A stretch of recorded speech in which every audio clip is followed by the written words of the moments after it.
Esperar um pouquinho para que você ache. 1 Coríntios 11, a partir do verso 17. Todos acharam? Amém. Amém? O texto diz assim: nisto, porém, que vos prescrevo, não vos louvo, porquanto vos ajuntais não para melhor, e sim para pior. Porque antes de tudo estou informado a haver divisões entre vós quando vos reúnes na igreja. E eu em parte o creio, porque até mesmo importa que haja partido entre vós, para que também os aprovados se tornem conhecidos em vosso meio. Quando, pois, vos reunis no mesmo lugar, não é a ceia do Senhor que comeis, porque ao comerdes, cada um toma antecipadamente a sua própria ceia, e há quem tenha fome, ao passo que há também quem se embriague. Não tendes porventura casas onde comer e beber? Ou menosprezais a igreja de Deus e envergonhais os que nada têm? Que vos direi? Louvar-vos-ei? Nisto certamente não vos louvo, porque eu recebi do Senhor o que também vos entreguei, que o Senhor Jesus, na noite em que foi traído, tomou o pão e, tendo dado graças, o partiu e disse: isto é o meu corpo, que é dado por vós. Fazei isto em memória de mim. Por semelhante modo, depois de haver ceado, tomou também um cálice, dizendo: este cálice é a nova aliança no meu sangue. Fazei isto todas as vezes que beberdes em memória de mim. Porque todas as vezes que comerdes este pão e beberdes este cálice, anunciais a morte do Senhor até que ele venha. Por isso, aquele que comeu o pão ou bebeu o cálice do Senhor indignamente, será réu do corpo e do sangue do Senhor. Examine-se, pois, o homem a si mesmo, e assim coma do pão e beba do cálice. Pois quem come e bebe sem discernir o corpo, come e bebe juízo para si. Eis a razão porque há entre vós muitos fracos e doentes, e não poucos que dormem. Porque se nós julgássemos a nós mesmos, não seríamos julgados. Mas quando julgados, somos disciplinados pelo Senhor, para não sermos condenados com o mundo. Assim, pois, irmãos meus, quando vos reunis para comer, esperais uns pelos outros. Se alguém tem fome, coma em casa, a fim de não vos reunirdes para juízo. Quanto às demais coisas, eu as ordenarei quando for ter convosco. Amém? Pode se assentar no nome de Jesus. Glória a Deus. Queridos, nós estamos aqui diante de um texto ao qual o apóstolo Paulo escreve à igreja de Corinto, alertando a igreja de Corinto acerca da ceia. Cada igreja tem geralmente o seu texto base de ceia. Lá na nossa comunidade, eu leio a partir aqui do verso 23. E geralmente nós não lemos o capítulo no todo e entendemos toda a narrativa a qual Paulo estava falando aos Coríntios. O fato é que na igreja primitiva, antes da ceia, havia uma igreja, uma festa chamada Festa Ágape, chamada a Festa do Amor. Deixa eu te explicar como era. Antes da ceia, cada um trazia seus pratos. Os ricos traziam suas iguarias, os pobres traziam aquilo que conseguiam trazer. E quando eles se reuniam para comer, para depois assim celebrar a ceia, o que estava acontecendo é que os ricos comiam as suas iguarias e os pobres muitas das vezes não tinham o que comer. Por isso que o apóstolo Paulo escreve essa carta aos Coríntios, especificamente nesses versos, para exortar a igreja de Corinto. E eu não quero trazer aqui uma exortação, quem sou eu, pastor? Mas eu gostaria que nós aprendêssemos hoje 4 verdades essenciais sobre a ceia. Tudo bem? Amém? Eu não quero me alongar. Primeira verdade é que a ceia faz nós olharmos para trás. A ceia faz nós olharmos para o passado. O verso 26 que lemos diz: porque todas as vezes que comerdes este pão e beberdes o cálice, anunciais o quê? A morte do Senhor.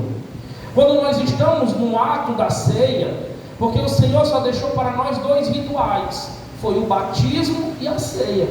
Então o batismo e a ceia são rituais que o Senhor deixou, ordenanças para nós. Então, quando nós estamos diante dessa mesa, nós precisamos olhar para trás. Olhar para trás por quê, pastor? Porque nós devemos lembrar da morte de Jesus. Devemos lembrar que aqui o suco de uva, que aqui o pão, representa o corpo de Jesus que foi moído ao meu favor e ao seu favor. Então, quando nós tomamos a ceia, nós olhamos para trás. Nós refletimos. Nós pensamos, esse sangue foi pago um alto preço. Como a irmã falou aqui, foi rasgada uma escrita de dívida que havia no nosso nome. Nós devemos olhar para trás, ter essa consciência. Eu nasci na fé, queridos, e quantas ceias eu já não passei, quantos momentos de ceia eu já não vivi. Nós não podemos tornar o momento da ceia um momento corriqueiro, rotineiro, mecânico, esquecendo do compromisso de que devemos olhar para trás, devemos ver que o nosso mestre, como Isaías 53 diz, ele foi moído pelas nossas iniquidades. Ele foi transpassado pelos nossos pecados. O castigo que nos traz a paz estava sobre ele, e pelas suas pisaduras nós fomos sarados, querido. Como uma ovelha muda perante os seus tosquiadores, ele não abriu a boca. O nosso mestre pagou um preço. Quando participamos da ceia, eu devo ter essa consciência. O meu mestre morreu por mim. O meu mestre morreu para que eu tivesse vida e vida em abundância. Nós temos que ter essa consciência de olhar para a ceia. Entenda que aqui o texto não diz lembre dos meus milagres, mas o texto diz lembre da minha morte. Manda nós olharmos para a cruz. Manda nós olharmos para o sacrifício de Jesus na cruz. Segunda coisa é que a ceia nos faz olhar para frente. O verso 26, parte B, diz: anunciais a morte do Senhor até que Ele venha. Então a ceia nos faz olhar para trás, lembrando do sacrifício de Jesus, que fez ao nosso favor, mas faz nós olharmos para frente. Vamos combinar, a nossa sociedade, o nosso mundo é caótico. Os valores estão invertidos. Se nós firmarmos os nossos olhos muito nesse mundo, a gente perde a nossa esperança. Por isso, a ceia nos lembra de olhar para frente, lembrando que o nosso mestre nos prometeu voltar. Ele nos prometeu voltar. João 14 diz: não vos turbe o vosso coração, credes em Deus, credes também em mim. Na casa do meu pai há muitas moradas. E se não fosse assim, eu não vos teria dito. Eu vou preparar lugar, e eu virei para resgatar a sua noiva, a sua igreja, querido. Ah, se os nossos olhos estivessem firmados só nas coisas da terra, a gente não consegue, a gente não passa. Nós temos que estar com os nossos olhos firmados no céu. A gente tem que ter a consciência que o nosso mestre logo vem nos resgatar, logo vem pegar a sua noiva, a sua igreja. E ele não vem pegar uma placa, pastor. Ele vem pegar uma noiva adornada, uma noiva preparada, uma noiva que se cuida, se prepara para essa festa, para esse casamento. Tem um verso, uma história da cultura judaica, que quando Jesus morre, Jesus deixa um lençol solto, e ele deixa também um lenço dobrado. O lenço ficou dobrado em cima do túmulo.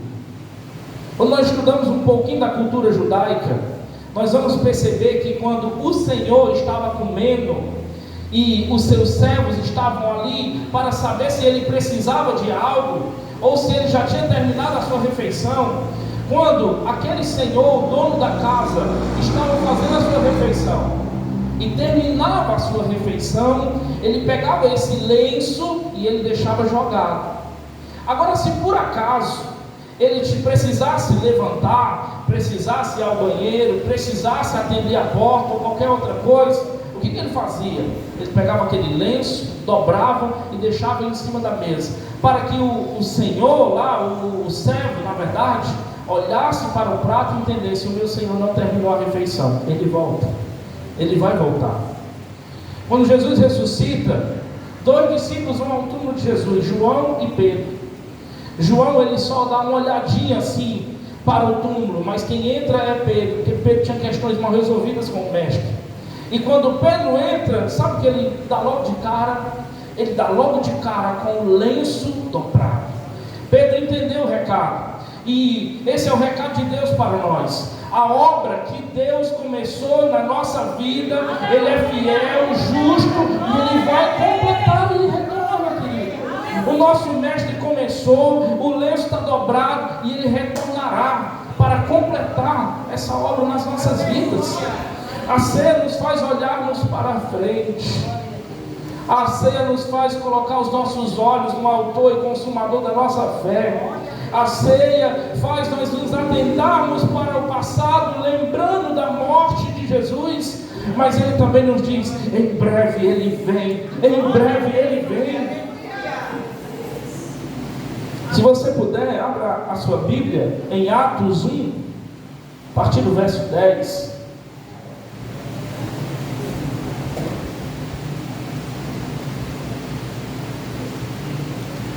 Atos 1, a partir do verso 10 diz: e eles ficaram com os olhos fixos no céu, enquanto ele subia. De repente surgiram diante dele 2 homens vestidos de branco, que eles disseram: Galileus, por que vocês estão olhando para o céu? Este mesmo Jesus, que dentre vós foi elevado ao céu, voltará da mesma forma como o viram subir. Ele vai retornar. Quando nós tomarmos a ceia a partir de hoje, que nós tenhamos essa consciência de olhar para trás, mas essa consciência de olhar para frente, com a certeza, com a esperança de que o nosso mestre vai voltar. Entenda uma coisa: viva a sua vida na terra sem tirar os olhos dos céus. Viva a sua vida, faça as suas coisas seculares, mas não esqueça de olhar para frente e lembrar que o mestre logo vem nos resgatar. Amém? Terceira coisa é que a ceia nos faz olhar para dentro de nós mesmos. Por isso o verso 28 diz: examine-se o homem a si mesmo, e assim coma do pão e beba do cálice. Queridos, é uma autoanálise. Não é nós olharmos para o irmão do lado, é nós olharmos para nós mesmos. É uma checagem interna, é voltarmos as nossas atenções para nós mesmos. O texto diante da ceia, nós precisamos fazer essa análise. Como eu estou com Deus? Como eu estou com Deus? Vocês lembram da passagem onde o profeta Isaías vai no rei Ezequias e diz: coloca a tua casa em ordem, rei Ezequias, porque tu vai morrer. Como está a nossa casa? Como está a nossa vida espiritual? Como está a nossa família, os nossos relacionamentos? Como estão as nossas emoções? Como está a nossa casa hoje? A ceia nos faz olhar para dentro de nós, fazer essa autoanálise. Nós precisamos, independentemente do que sejamos, pastores, diáconos, presbíteros, bispo, apóstolo, o que seja, nós precisamos, diante da nossa caminhada cristã, diariamente fazer análises. Como eu estou? Como está a minha caminhada cristã? Como está a minha vida com Deus? Como está o meu tempo com Deus? Nós dedicamos tanto tempo às vezes nas coisas seculares e esquecemos da casa do Senhor. Por isso o profeta Ageu exorta o povo, porque o povo volta do exílio babilônico, começa a reconstruir o templo, mas chega a oposição. Por que, queridos? Todas as vezes que você se levantar para fazer a obra de Deus, vai vir oposição. As pessoas vão tentar de tudo para que você pare, para que você retroceda, para que você não continue. Então veio a oposição, veio o Sanbalate, veio o Tobias, veio a oposição, e eles pararam mais ou menos 10 anos aquela obra, a obra ficou abandonada. Aí Deus levanta o profeta Ageu e diz assim: acaso é tempo de vocês edificarem casas para vocês apaneladas, luxuosas, enquanto a minha casa permanece em ruínas?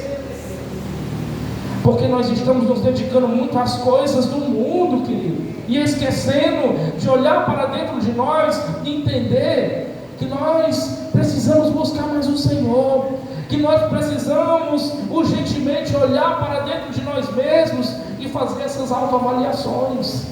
A ceia nos convida a isso, queridos, a nós olharmos para nós. Paulo não diz: olhe para o seu irmão. Paulo não diz: julgue o seu irmão. Paulo diz: examine-se o homem a si mesmo, e assim coma do pão e beba do cálice.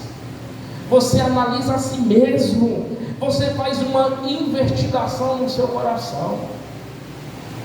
Será que o seu coração não está cheio de erva daninha, cheio de ressentimento, de mágoa, de dissabores, de falta de perdão?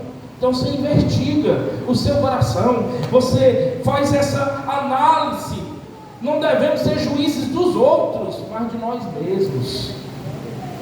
De nós mesmos.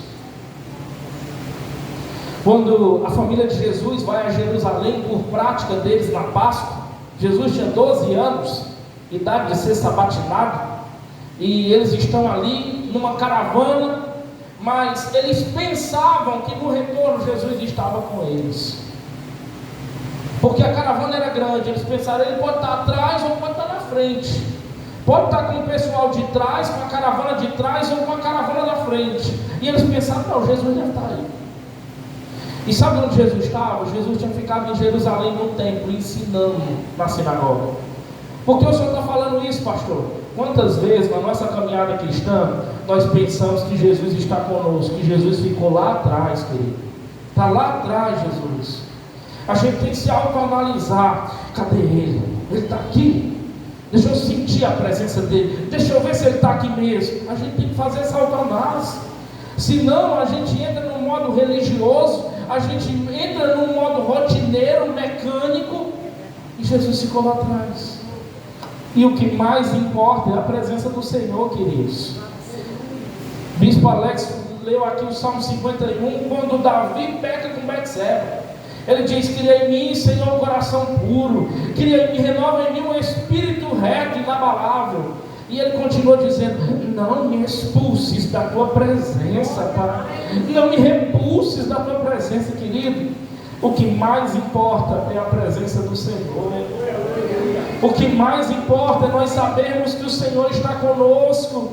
O que mais importa é nós olharmos para o lado e sentirmos a sua doce presença, mesmo dentro da fornalha, mesmo diante das adversidades, mas nós sentirmos que Ele está conosco.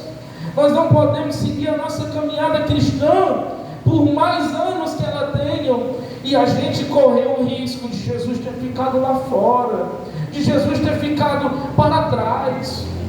Apocalipse 3 diz: eis que eu estou à porta e bato. Aquele que abrir a porta, eu entrarei, cearei com ele e ele comigo. Entenda que aqui o contexto não é Jesus falando com quem não conhece Ele, mas Jesus está falando com uma igreja, a igreja de Laodiceia. Então Ele está batendo a porta. Entenda, se Ele está batendo a porta, Ele está onde? Do lado de fora. Jesus está do lado de fora e bate a porta, porque Ele é gentil, Ele é cortês, Ele é elegante, Ele não invade a nossa vida, Ele bate a porta do nosso coração e pede que nós possamos abrir, que nós possamos nos render, que nós possamos nos entregar a Ele. É o convite que o Senhor nos faz hoje, querido. Abra a porta do seu coração, abra aquele quarto na sua vida, no seu corpo, que é o quarto da bagunça, é o quarto que ninguém mexe, Abra para Jesus entrar, para Ele fazer as mudanças necessárias, para Ele tirar o emaranhado de coisas que não agradam ao Senhor. Abra. Senhor, eu me rendo a Ti, Pai. Eu me entrego à Tua vontade, eu permito que o Senhor entre. Eu quero ser templo, eu quero ser morada do Espírito Santo, Pai. Oh Senhor, adentra na minha casa, adentra dentro dos meus sentimentos, adentra dentro das minhas emoções, Pai. Que os meus olhos Te agradem, que os meus ouvidos Te agradem, que a minha boca Te agrade. É esse o nosso pedido, querido. É essa autoanálise para nós mesmos. Examine-se o homem a si mesmo. E assim como a do pão e beba do cálice. Nós precisamos fazer essa análise. Tanta gente fugindo da ceia por causa do pecado. Hoje é ceia, hoje eu não vou. Hoje é culto de ceia, eu não vou. Não, fuja do pecado por causa da ceia, por causa da aliança que você tem com Deus, por causa do compromisso que você tem com Deus, querido. Não é fugir da ceia por causa do pecado, é fugir do pecado por causa da ceia, por causa da aliança com Deus. A ceia é esse instrumento de restauração, de reconciliação, é um tempo de cura, um tempo de mesa. Quando a gente quer conversar, né, pastor? Vamos ter um tempo de mesa, vamos conversar, vamos ficar junto. Tempo de mesa cura, querido. Só a liturgia às vezes, mas o tempo de mesa cura. Ontem eu dizia lá na igreja, nós temos que ter momentos onde não é só os momentos litúrgicos, mas um momento onde ali não é o pastor, é meu amigo, é o meu companheiro, é aquele que eu posso ligar. Nós temos que ter isso, e a ceia é isso, querido. A ceia é esse momento de mesa, onde os nossos sentimentos ficam aguçados, e a gente olha e se examina e volta para Deus. E por último, para que eu não me alongue, a ceia nos faz olhar para ao redor. Você olha para trás, você olha para frente, você olha para dentro de si, mas você olha ao redor. Lembra que eu falei que Paulo está exortando a igreja de Corinto, porque Paulo está dizendo aqui: se vocês têm fome, comam em casa. Se vocês têm fome, comam em casa. Ele continua dizendo: tem gente passando fome no meio de muitas iguarias de vocês, porque os ricos comiam as suas iguarias, os seus banquetes, e nem tinham a dignidade de chamar o pobre, dizer: ei, aqui é tudo para nós. É como se num culto de ceia, nós de repente disser: gente, a partir de hoje, ou nesse culto específico, você vai trazer um prato, mas você não vai comer seu prato só, vamos todo mundo comer do prato de quem trouxe, e vai ser uma festa, uma alegria. Existia essa festa na igreja primitiva. Nós perdemos um pouco esse costume. Então, devemos olhar ao redor. 1 Coríntios 11:33 diz: agora, pois, irmãos meus, quando vos reunis para comer, esperais uns pelos outros. E por isso esse momento que nós estamos vivendo aqui é maravilhoso, querido, porque é um momento de união, porque é um momento onde não é uma placa. Ninguém está aqui para promover uma placa, nós estamos aqui para promover o reino, nós estamos aqui para promover uma unidade. Diante da ceia não tem líderes e liderados, diante da ceia não tem pobre nem rico, é todo mundo igual. Diante da cruz nós somos todos iguais, todo mundo iguais. Então Paulo está orientando os crentes para essa comunhão. Esperem uns pelos outros. Quantas vezes dentro da nossa comunidade, pessoas dentro da nossa comunidade passando necessidade e a gente não sabe, e a gente desconhece, porque a gente não pergunta, né, pastor Adriano? A gente não se informa, a gente não está olhando ao redor, tem que olhar ao redor, tem que saber como o irmão está, como a irmã fez aqui. Fale um com o outro, cumprimente um ao outro, se relacione um com o outro. É isso que é uma comunidade cristã. Tem a placa, porque precisa ter placa. Mas no fundo é uma comunidade, querido. É uma comunidade que nós precisamos ser famílias, ter relacionamentos, olhar ao redor e ver, opa, ela é minha família. O que ela está precisando?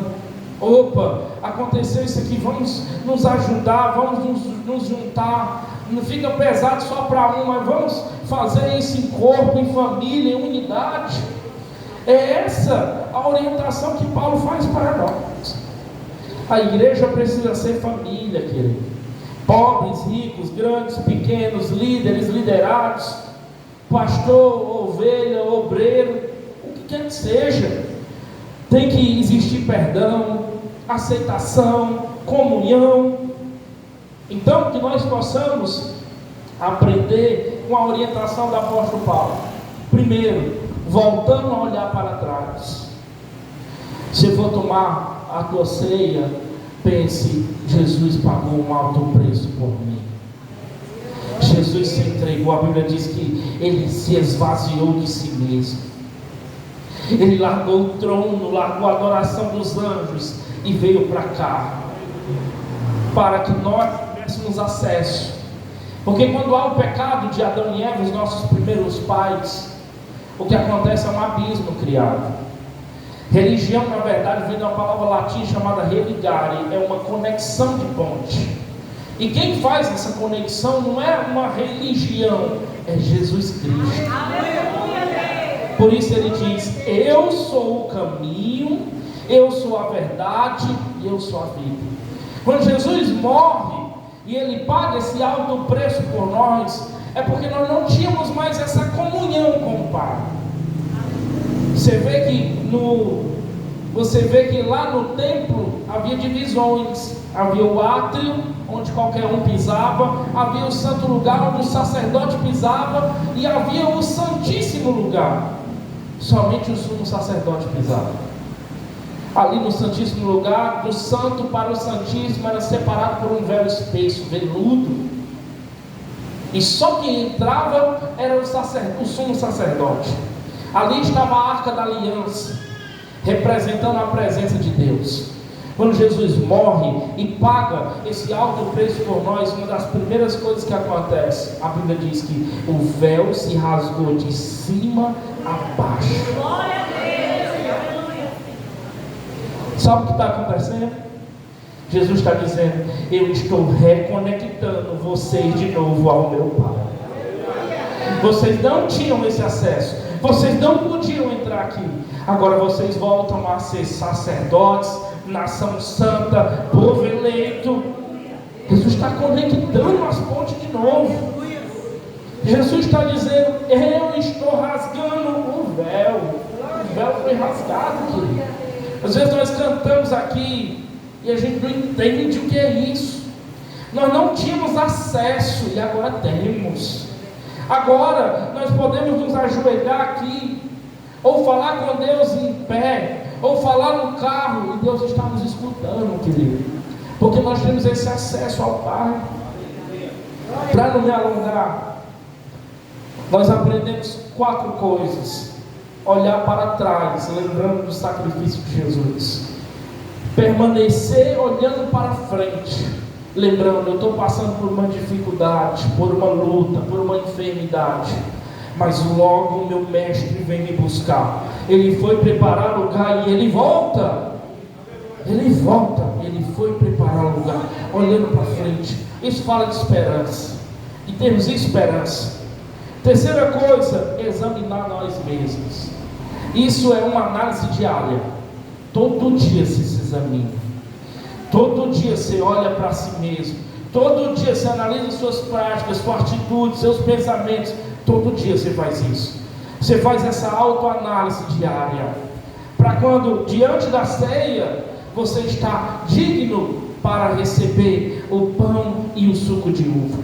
E por último, nós olhamos para o lado, porque ceia é relacionamento, ceia é família, é nós olharmos para o lado e saber se o irmão está precisando de algo.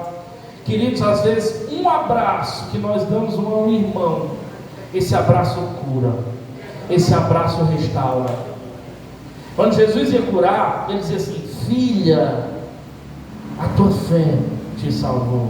Por que ele estava chamando de filha?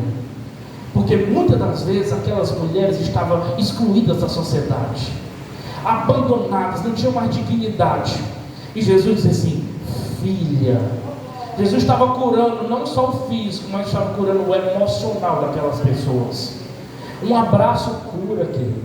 Então nós temos que olhar ao redor. E por último, 1 Coríntios 11, 24, parte A: e deu graças a Deus. A ceia é esse momento de darmos graças a Deus. Dá graças pela nossa salvação, querido. Dá graças por esse sacrifício que o Senhor pagou por nós. Dá graças pela tua comunidade, pela tua igreja, querido. Você dá graça. Obrigado pela vida do meu pastor. Obrigado pela vida da minha liderança. Obrigado pela minha igreja. Obrigado pela minha comunidade.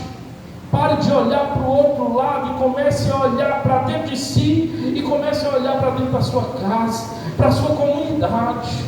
A sua comunidade é bênção. Deus trabalha com multiforme graça, querido. E aqui é maravilhoso, é bênção. Agradeça a Deus. Eu tenho uma comunidade, eu tenho uma família, eu tenho uma igreja, eu tenho um pastor que se importa comigo, eu tenho um pastor que sabe o meu nome. Agradeça. Agradeça. É tempo de nós agradecermos. Agradecermos a Deus pela vitória sobre o pecado. Onde está a morte, o teu aguilhão? Onde está a morte, ó morte, o teu aguilhão? Jesus está à porta dos nossos corações, querido. Que nós possamos, através dessa reflexão, fazer essa autoanálise. Olhando para trás, olhando para frente, olhando para dentro de nós mesmos e olhando ao redor. Que o Senhor os abençoe de forma sobrenatural, no nome de Jesus.